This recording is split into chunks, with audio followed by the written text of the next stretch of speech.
সম্মানীয় দর্শক বন্ধুগণ, শস্য বীমা প্রকল্পে 2000 সালে খরিফ মরশুম থেকেই নতুন নিয়ম সরকারের তরফ থেকে লাগু করা হচ্ছে। এই নতুন নিয়মের ফলে কৃষকরা কিভাবে উপকৃত হবেন বা সরকার এই যে নতুন নিয়ম চালু করছে এর পেছনে কি কারণ রয়েছে, ক্ষতিপূরণ দেওয়ার ব্যাপারে কি নতুন আপডেট রয়েছে, আপনারা কিভাবে শস্য বীমা প্রকল্পের ক্ষতিপূরণের টাকা পেতে পারবেন সেই সম্পর্কিত বড় আপডেট রয়েছে। সমস্ত ব্যাপারটি আমি আপনাদের ধাপে ধাপে দেখিয়ে দিচ্ছি। আপনারা মনোযোগ সহকারে স্কিপ না করে দেখুন এবং চ্যানেলে নতুন হয়ে থাকলে অবশ্যই ছোট্ট চ্যানেলটি সাবস্ক্রাইব করে নোটিফিকেশান অল করে রাখতে ভুলবেন না। প্রথমত দেখুন, ফসলের ক্ষতি নির্ধারণ অর্থাৎ শস্য বীমা প্রকল্পে টাকা দেওয়ার পূর্বে কৃষকের কী পরিমাণ ক্ষতি হয়েছে সেটি কিভাবে নির্ণয় করা হয়। বাংলা শস্য বীমা প্রকল্পে ফসলের ক্ষতির পরিমাণ প্রযুক্তির উপর ভিত্তি করে নির্ণয় করা হবে এবং ফসলের প্রকৃত ক্ষতির মূল্যায়ন এবং শস্য বীমার দাবির দ্রুত নিষ্পত্তি করার জন্য স্যাটেলাইট ডেটা, আবহাওয়ার তথ্য এবং গ্রাউন্ড ট্রুথিং প্রযুক্তির ব্যবহার করা হবে। অর্থাৎ স্যাটেলাইটের মাধ্যমে মূলত ফসলের কী পরিমাণ ক্ষতি হয়েছে সেটা যাচাই করা হয়। এরপর বলা হচ্ছে, উচ্চ, মাঝারি এবং নিম্ন স্তরের ঝুঁকির উপর নির্ভর করে সমস্ত ফসলের ক্ষতিপূরণের মাত্রাতেও 3টি স্তর রাখা হয়েছে, যথাক্রমে 70%, 80% এবং 90%। রাজ্য সরকার বীমা কোম্পানির সাথে পরামর্শ করে জেলা ও উপজেলা পর্যায়ে বিজ্ঞাপিত ফসল এবং এলাকার জন্য ক্ষতিপূরণের মাত্রা অনুমোদন করবে। অর্থাৎ স্যাটেলাইটের মাধ্যমে এলাকায় কী পরিমাণ ফসল নষ্ট হয়েছে সেটি সংগ্রহ করার পর রাজ্য সরকার বীমা কোম্পানির সঙ্গে পরামর্শ করার পর ক্ষতিপূরণ কী পরিমাণ দেওয়া হবে সেটা ঠিক করে। বাংলা শস্য বীমা প্রকল্পের অধীনে ঝুঁকির কভারেজ অর্থাৎ কীভাবে ফসল নষ্ট হলে আপনারা ক্ষতিপূরণ পাবেন, এক্ষেত্রে বিরাট নিয়মে পরিবর্তন করা হয়েছে। প্রথমত দেখুন, রোপণ ঝুঁকি। বৃষ্টিপাতের ঘাটতি বা প্রতিকূল ঋতু পরিস্থিতির কারণে বীমাকৃত এলাকায় রোপণ বা বপন না করা গেলে ক্ষতিপূরণ দাবি করা যাবে এবং সেক্ষেত্রে বীমাকৃত রাশির সর্বোচ্চ 25% পর্যন্ত ক্ষতিপূরণ পাওয়া যাবে। অর্থাৎ কোনো কৃষক যদি ফসল রোপণ করতে না পারেন বৃষ্টির অভাবের জন্য, অর্থাৎ যদি খরা হয়, সেক্ষেত্রে শস্য বীমা প্রকল্পে ক্ষতিপূরণ দেওয়া হবে। এরপর দেখুন, স্থায়ী ফসল বপন থেকে ফসল কাটা। অপ্রতিরোধযোগ্য প্রাকৃতিক ঝুঁকির কারণে ফলনের ক্ষতিপূরণের জন্য বীমা প্রদান করা হবে। অর্থাৎ ধরুন আপনি ফসল রোপণ করেছেন, মাঝপথে খরা, শুষ্কতা, বন্যা, প্লাবন, কীটপতঙ্গ, রোগ, আগুন, বজ্রপাত, ঝড় বৃষ্টি, শিলাবৃষ্টির জন্য ফসল নষ্ট হলেও আপনারা ক্ষতিপূরণ পাবেন।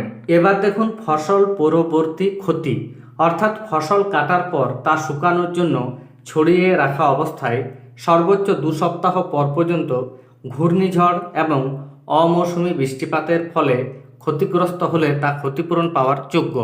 অর্থাৎ ফসল যখন কাটা হয় মাঠে যদি সেগুলি শুকানোর জন্য থাকে এবং তখনও যদি অতিরিক্ত বৃষ্টিপাত বা প্রাকৃতিক কারণে ফসল নষ্ট হয় তাহলেও টাকা পাবেন।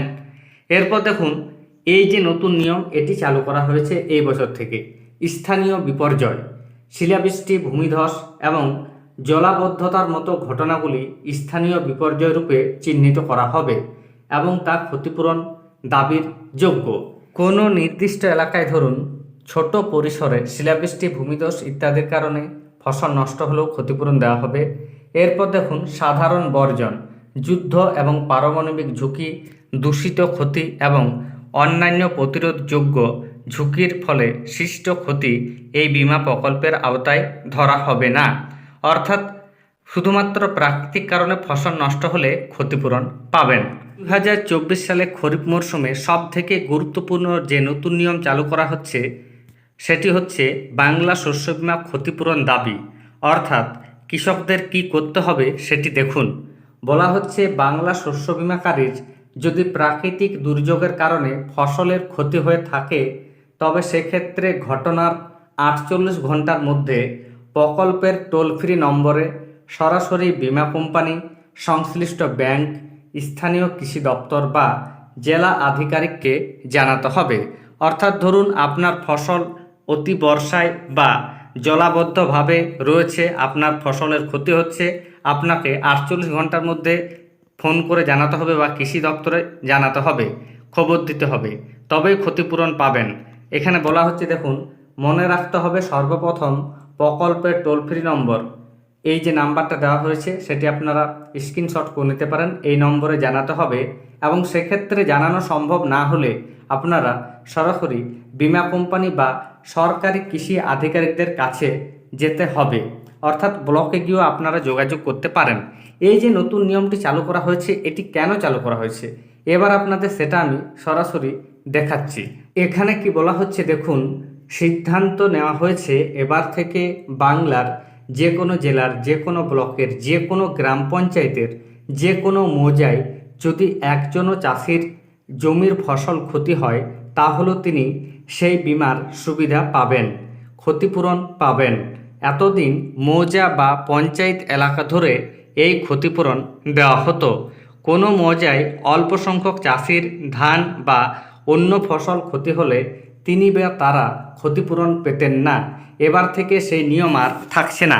দেখুন, সরকারের তরফ থেকে এই যে নতুন নিয়মটি চালু করা হয়েছে তার পিছনে হচ্ছে আগের মরশুমে অনেক জায়গায় কৃষকরা বিক্ষোভ দেখিয়েছিলেন। কৃষকদের দাবি ছিল ফসল নষ্ট হয়েও তারা ক্ষতিপূরণ পাচ্ছেন না। তাই সরকারের তরফ থেকে সিদ্ধান্ত নেওয়া হয়েছে কোনো ক্ষুদ্র এলাকায় বা কোনো গ্রামে যদি মাত্র কয়েকজন কৃষক, এমনকি একজন কৃষকও ক্ষতিগ্রস্ত হন, তাহলে তিনি তার ক্ষতির কথাটি কৃষি দপ্তরে বা টোল ফ্রি নাম্বারে জানাতে পারবেন এবং জানানো হলে সেখান থেকে কৃষি আধিকারিকরা এসে কৃষকের জমিটি পরিদর্শন করবে এবং কী পরিমাণ ক্ষতি হয়েছে তা নির্ধারণ করবে এবং পরবর্তী ক্ষেত্রে সেই কৃষক আর্থিক সাহায্য পাবে। তাই আপনাদের যদি ক্ষতি হয়ে থাকে আপনারা অবশ্যই সরকারি দপ্তরে, কৃষি দপ্তরে বা টোল ফ্রি নাম্বারে যোগাযোগ করে জানাবেন। ধন্যবাদ।